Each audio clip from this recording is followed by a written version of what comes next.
The corner, the corner, the corner. Hey, welcome. Come on into Cousin Ed's Corner. This podcast is where you will find real, authentic conversation, organic conversation, like you're at home with your cousin. It's about life, it's about finance, it's about spirituality, it's about love, and everything in between. I'm your host, Cousin Ed. I'm excited to bring you along on this journey to explore life. Listen, let's sit back and enjoy a wide range of topics. I have some diverse guests coming on, a wide range of spectrum of thoughts. My goal is to create a space for all of us to connect, all of us to learn each other, and all of us to communicate. It's really not about me. It's about the community as a whole.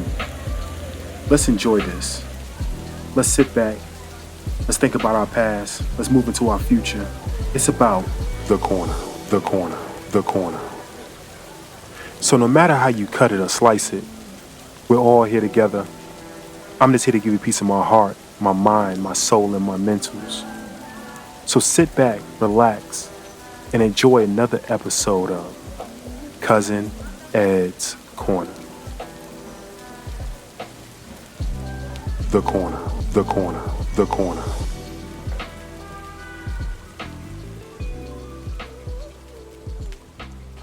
What's going on, fam? What's going on, fam? It's your boy, Cousin Ed. Yes, indeed, we're back.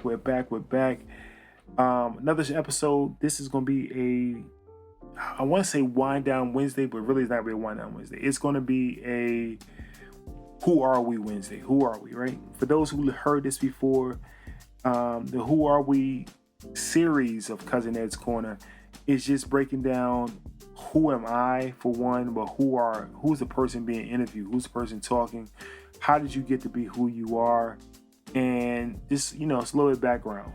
So this one, I'm going to make it quick. It's going to talk about my college years in, I'll say, Crescent, Pennsylvania. Small town on top of a mountain. You can go look it up. But before I get into the show, leave you with a cliffhanger real quick. Before I get into the show, definitely go out and subscribe to the show. You can say, hey, Siri, or you can say, hey, I'm not going to say her name right now because she'll talk back to us. Her name starts with an A. If you say her name or you say Google, it will go out and find the show. All you got to do is say, play Cousin Ed's Corner, and they'll play Cousin Ed's Corner for you. Definitely subscribe to the show on any platform that you listen to podcasts on, any platform you are listening to this podcast on. Go out and subscribe to the show. I would love to have you as a family member that gets updated on the show when it comes out. So if you do have any other questions, definitely, like I said, visit cousinedscorner.com, or you can email me at info@cousinedscorner.com. So without further ado, wanted to get into this show and talk about my time in Crescent, Pennsylvania. So I got to give you a little history before I get to Crescent. I did 2 years at another college down in South Georgia. Had two of the best years of my adolescence, right? As you get into college, you're still young and you're still enjoying yourself. But it was my 2 first years of college where I had a plum fool. I enjoyed myself and got to be a young man, learning a lot. Leaving out of there, and I think I may have said this story before. So, for those who don't know, scholarships are not 4-year scholarships. Scholarships are signed year to year. And with my first year, I redshirted. That first year, the college coach got fired for a new coach in. We didn't get along that second year. I ended up leaving there and going to another school in Crescent, Pennsylvania. And after going to the school in Pennsylvania, I ended up rooming with a white guy for the first time in my life. We're in an apartment we're staying in town in an apartment. I'm the only black person in town.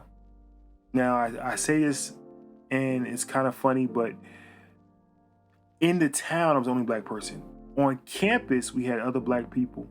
We had the basketball team.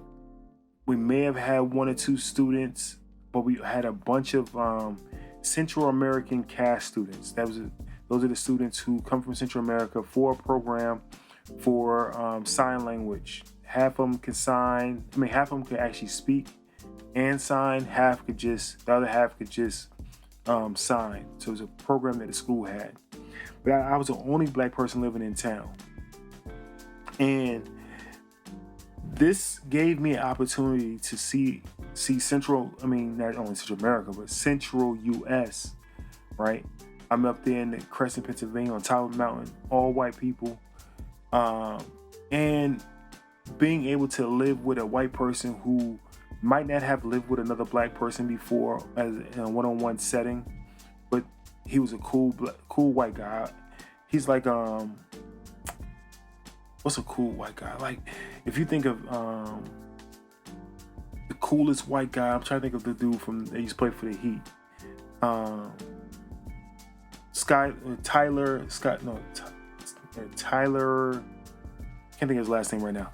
But just think of a cool white boy that you want to hang out with. This is the guy I'm rooming with, right? So he's mad cool, and we did everything together. We went out together. We ate together. We traveled. Now I will say this much, and he might listen to this show. This dude never brought me home, so I want to know why he never brought me home. His parents love me, but he never brought me home. But he's been to Brooklyn with me. He's hung out with my family, everything. So got a chance to live with him, and but going through the town, going to the local markets and things like that, everyone in town knew me. Everyone in town loved me. But I think at first they were skeptical of the black guy one, but the guy from Brooklyn too, right? So breaking the barriers, having them be comfortable with me, I decided to I wasn't even with the norm in the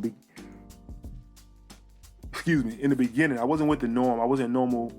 I don't feel I was normal, but I was going to set a mark to show them that not only the guy from Brooklyn, but the tall black guy was different than everyone else, right? I was different than what you've seen on TV, different than what you've seen in the movies, different than what you've seen in the paper, different than what you've seen in the rap videos. I was going to be that guy who was focused on, and it maybe because of the environment, but I was focused on getting out of there, focused on my grades. I came in with a 2.7 GPA. I graduated at 3.5 GPA. I'm not saying all that to boast myself on this show. I'm saying that to show you how focused I was on accomplishing my goal. It wasn't about basketball anymore. Cause I realized it could be taken from you anytime. It was more about getting what I can get out of basketball, which was an education.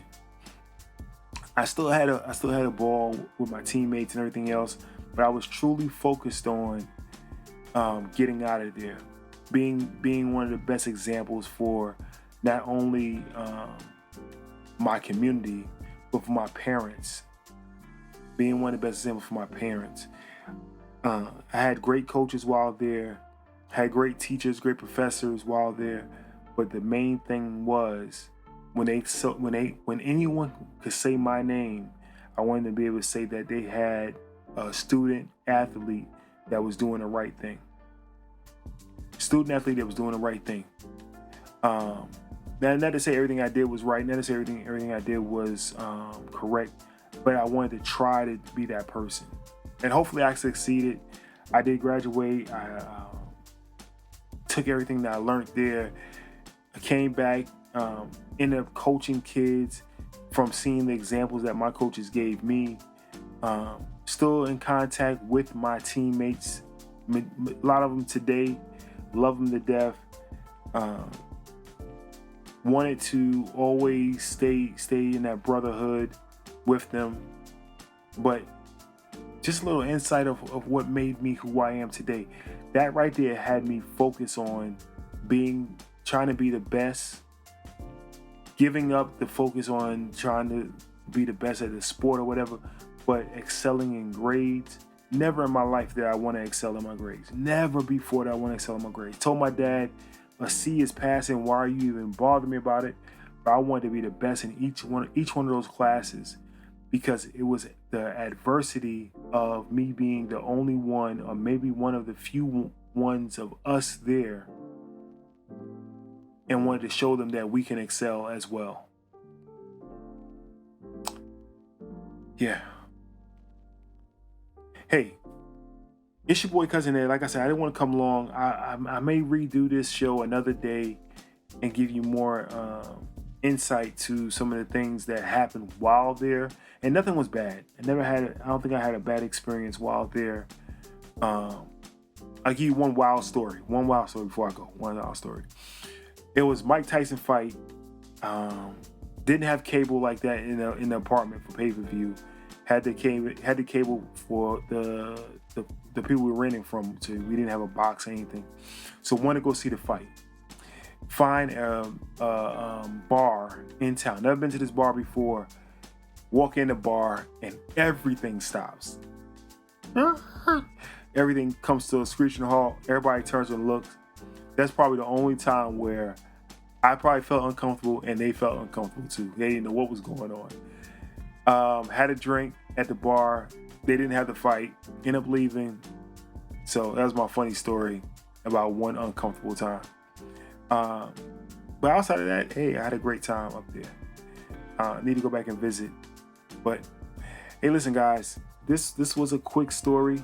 I might start doing more quickies like this. Most of the episodes are short, but for these episodes on Who Are We, it takes a little longer. But I might just give you a little more quickies like this, or even do it on Instagram, Facebook, or TikTok. But I enjoyed this one. It brought back some great memories, great friends. Had a chance to grow with and learn from while being there. So it's your boy Cousin Ed. Definitely don't forget to share this episode. Share every episode. Follow the show. Tag the show. All the things you could do about helping the show out. It's your boy Cousin Ed. I love each and every one of you. Remember, no matter how you cut and slice it, we're all in this together. Peace.